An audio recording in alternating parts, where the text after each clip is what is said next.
Days are nice and warm outside. Come in the rink, cool off, right? Yeah. Oh, yeah. Good stuff. Really good stuff. Questions for Coach?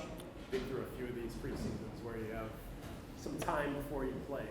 How Yeah. important is it that you use these couple of weeks to the most that you can to be ready for some few weeks of the season? Yeah, most seasons this has been game week for us, and so you get an extra week of prep, which obviously this time of the season is going to help you out, get kids up to game speed as we get ready for next week and our first series on the road. So it's good. Obviously, there's some challenges ahead of us. A bunch of kids were gone last week, so they missed practice, but those are just things that we're going to have to deal with, as a coaching staff and certainly as a team, and talked about it early in the season at our first meeting. And so, it is what it is, and you just have to be able to deal with it, that, these things are going to be happening as we go through this season. Do you have a feel for how many games you're going to be without some of your best players? Well, obviously, there hasn't been a set date as far as January when they're going to take them to head over to Italy. And so once we get that, then obviously, the chunk of February they're going to be obviously missing because of the games. Prior to that, I'm hoping not many. So, but sometimes hope isn't the right word. So. This is a season like no one's ever dealt with before. No, and that's what I addressed with the team, obviously in years past, and like when I had the team in 2010, we took, the group and you centralized them, and, those kids missed the entire season and then, got their year of eligibility back the following season. And so that's the way it's always been, where now the PWHL exists, and so it presents a different scenario for, Canada and the U.S. as far as centralizing those teams. And, each country's going to do their thing, and, we're sort of in that space where we have to deal with it. And as I say, I'm hoping the first part of the season, as we get into Christmas time and the early part of January, we're not going to be overly affected, but time will tell. You're going to have to ask a lot of players to be ready for those spots when it comes to January, February, or whenever else it happens. Do you get the sense that there's some eagerness from some players that maybe are freshmen or maybe have been on a third line in the past to maybe take a step? Yeah, I mean, one of the things I expressed, I'm excited because it presents a new challenge for the coaching staff and how you're going to deal with this and how you're going to manage it. And, from a player's perspective, especially, the third week in January till, almost the end of February, if we're healthy, those kids are going to play and their minutes are going to, be ramped up quite a bit. So, get myself ready when that opportunity comes, although we're going to need those kids as we go through the first part of the season also. And then, like any other things, life happens, games happen, things that, we might not be prepared for are going to happen. And so the big thing is, we're aware of it. We understand it. And then we're just going to have to make the best of the situation that we're in at that particular time. And so kids are going to get opportunities, goaltenders are going to get a chance to play. And, if I'm one of those players, I'm excited. So I'm working hard at this time of the season to get myself ready when those opportunities, whether they're come in small doses or they come in big chunks, I got to be ready to go. Coach, number one ranked team in the country. What does that mean for you going into this year? Probably that we finished last year season in a real good spot. So if you look through the numbers, and you guys all know I'm not a numbers guy, so just makes that bullseye on our chest a little bit bigger than maybe it normally is in the early part of the season. So don't invest too much time and energy into that space, other than how we can get better and what the next practice looks like.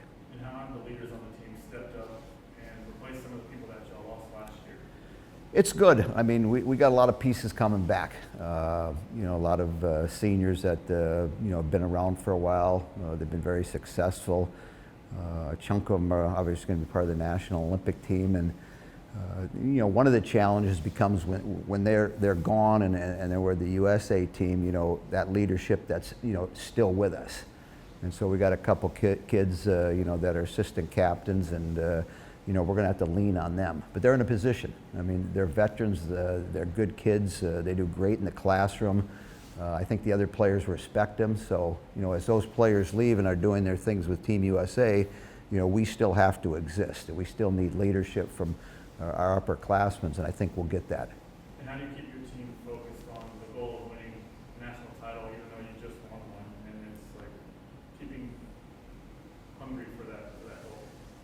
It's all in practice. What I'm seeing, the early part of the season is very positive. You can't look ahead of yourself. I mean, there's a cliche that, one game at a time and one practice, and that's where you need to be. And so look forward to tomorrow's practice, try to improve on what we've done the last 7 or 8 days with this group and start making our way as we approach our first game. There's a lot of little details that need to take place in the next 5 or 6 practices that we can make sure that we're prepared to play Friday night up in Bemidji. And what are you hoping to see from that first game? Just the difference from a practice to a game. Are they ready for game speed?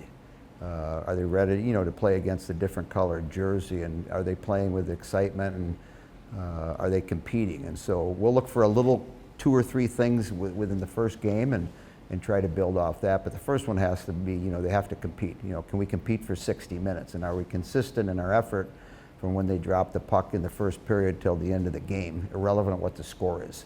And so it's try to get up to that pace and play at a pace that is to an advantage to the group that we have. It's been a couple of years since you've had someone else besides Casey in the 1C spot. I know she's still here, so it's not like she's gone yet or anything. But when you look down the middle of the lineup, who are the people you think you can count on this year to be strong and know you have solid players playing the 200-foot game?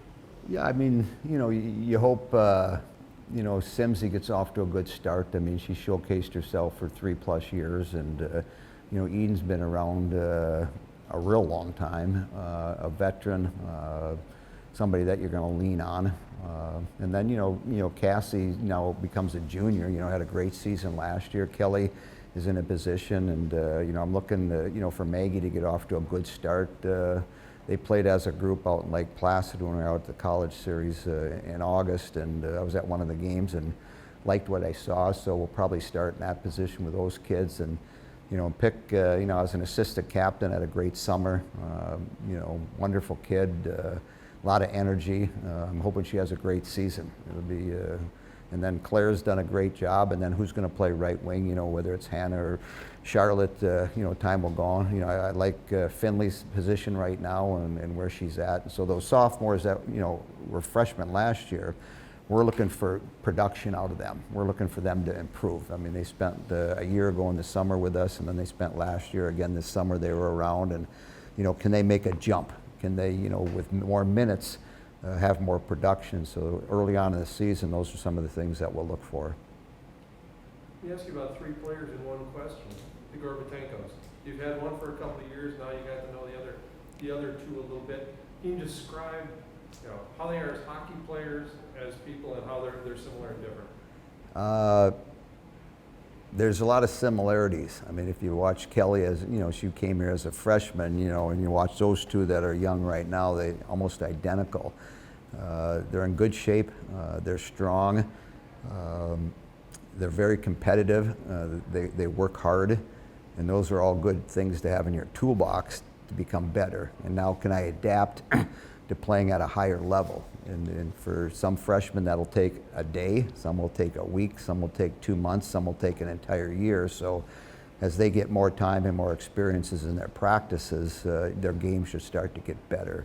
But they've got a lot of similarities that Kelly has. Off the ice, solid kids. They'll do well in the classroom. I mean, Kelly's now one of our assistant captains, a leader, well respected in the locker room. So I think the younger 2 are in very similar positions as they continue to play with us and be with us.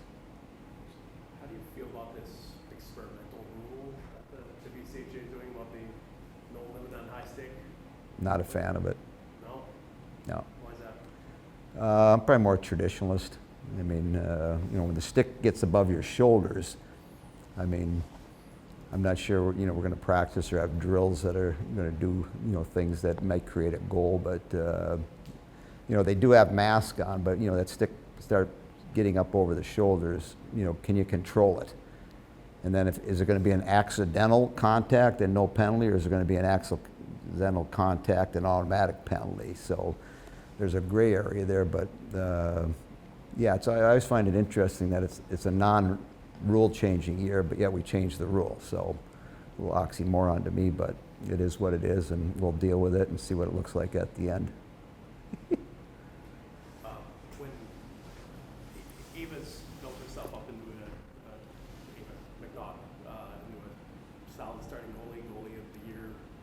nationally last season.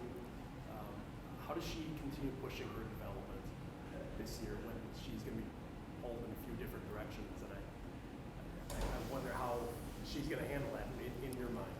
Yeah, it's, when first year players get to, the NHL and you're trying to get their feet, and people talk about you need to become a good pro. Well, what does that mean? That means, what am I doing off the ice? What am I doing in preparation for practices? Am I sleeping the right way? Am I practicing the right way? Am I listening to coaches and, trying to get an understanding of what the game's like at this level? And for her, she's had, 2 successful years and, continue that process and don't shortcut yourself or cheat yourself because, I don't see her ever doing that. I mean, she's very focused. She needs to be stimulated. I mean, you look at her class schedule and what she did last spring and then put hockey on top of that and you go, oh, wow, how can anybody do that? But that's how she's wired. She needs to be stimulated, whether it's off the ice doing all this activity within her major, doing an internship, and then, oh, by the way, trying to win a national championship. So, and then now this year it'll be a space where, she's going to be in part of an Olympic team probably. And so you got different spaces there that she has to deal with it, but keep the important things the important things. How do I, how am I taking care of myself? Am I practicing the right way? And so, I see her just continue to getting better. And, the big thing is don't let this get in your way. Did you have any worry about losing her if she's only going to be maybe a backup or a third string goalie for the Olympic team?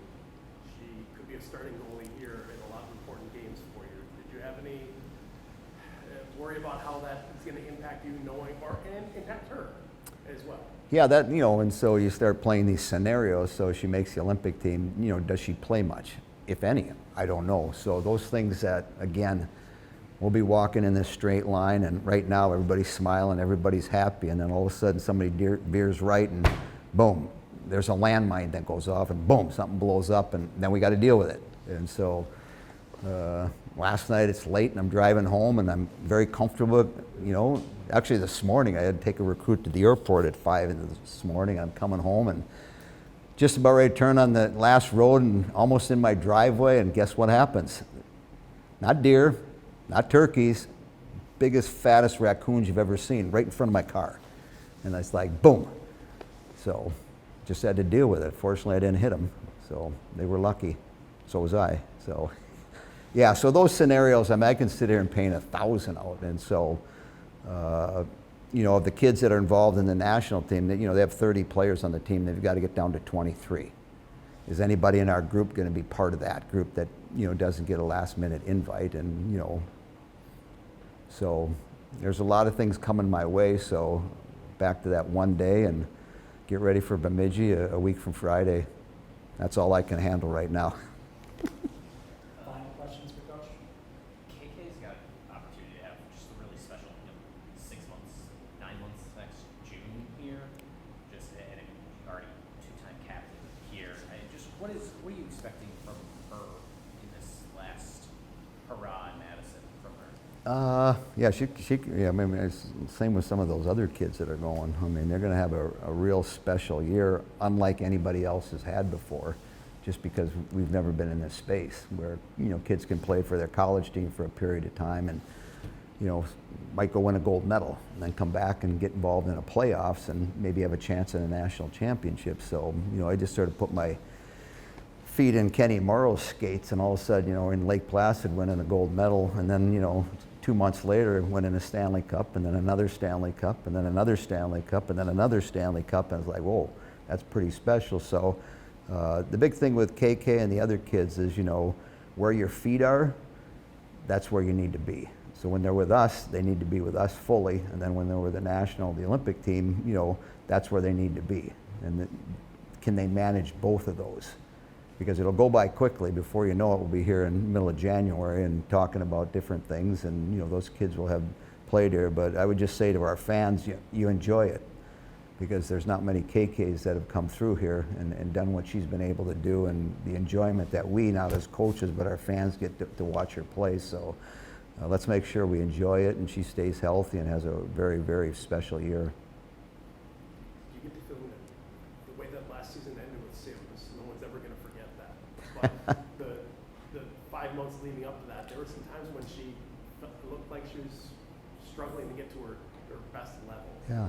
Where do you feel like she is now, and how does she get to that top level consistently? Yeah. through the season?